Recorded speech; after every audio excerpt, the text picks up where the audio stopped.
If you don't know about the new Generative Fill beta in Photoshop, check this out. The first thing you need to do is update your Photoshop to the newest version. Once you do, you will see the new, what's new in Photoshop. It's all of these things.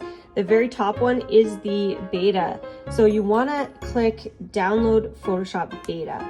You can also open up your Creative Cloud desktop, go down to beta apps, and it will be right there at the top. And all I did was click download, and now it is getting ready to open. All right, I have it downloaded, and here is the download or the opening screen for the Photoshop beta. Here it is. Let's try this out. I just quickly opened up a photo of my daughter here, and what I think I'm going to try to do is add a little kitten at her feet.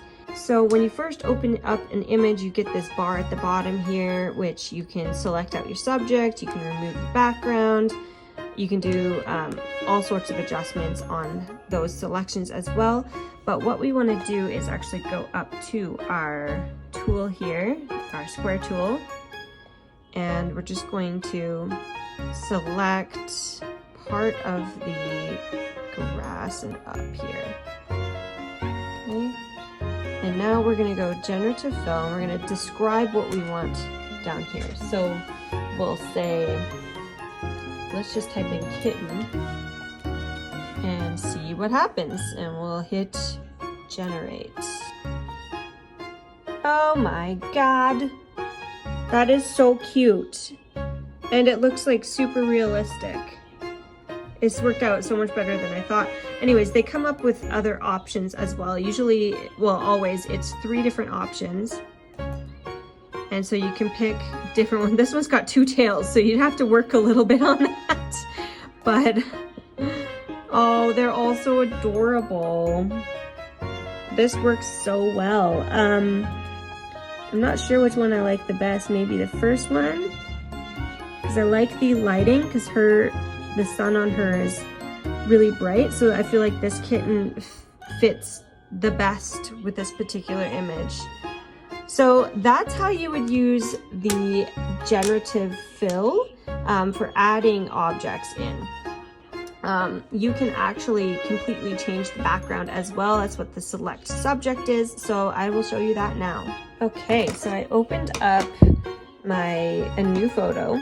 And what I'm going to select now is select subject, and just let that populate.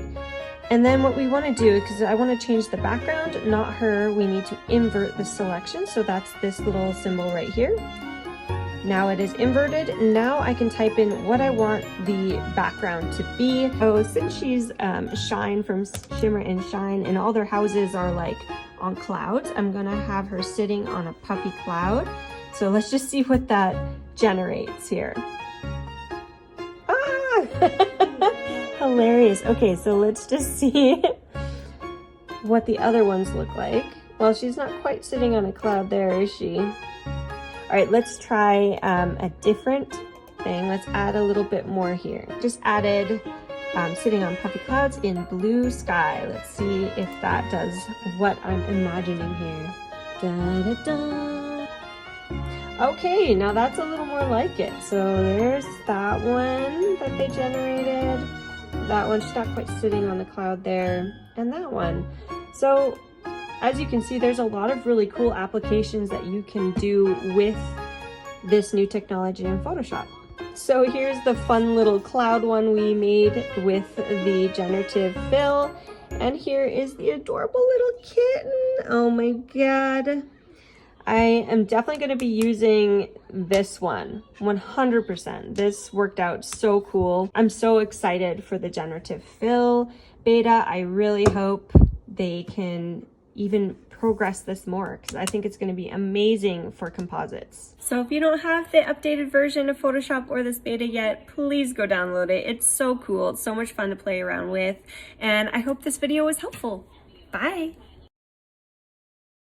So I've been having a lot of fun with the Generative Fill in Photoshop, and I wanted to show you guys one more thing that's really cool with this program. Here's the adorable image that we added the little kitten to. Now say we wanted to add more trees around her. So we want to extend the background. So let's go ahead and do that. So first you want to go up to image, and then you want to go to canvas size.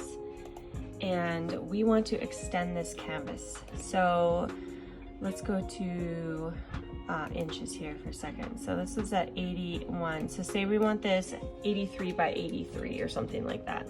Like we want it to be a square. And we'll just hit OK. And there you go. You have all this extra white space.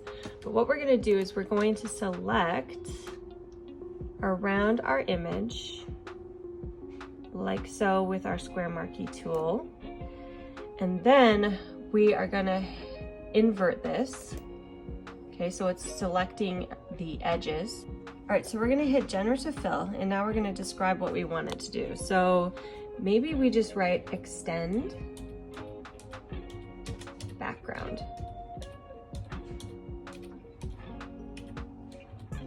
And just see how that works.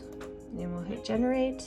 So obviously it's putting some sort of a little border around here, but all I would do to get rid of that is just crop it. Just crop it out.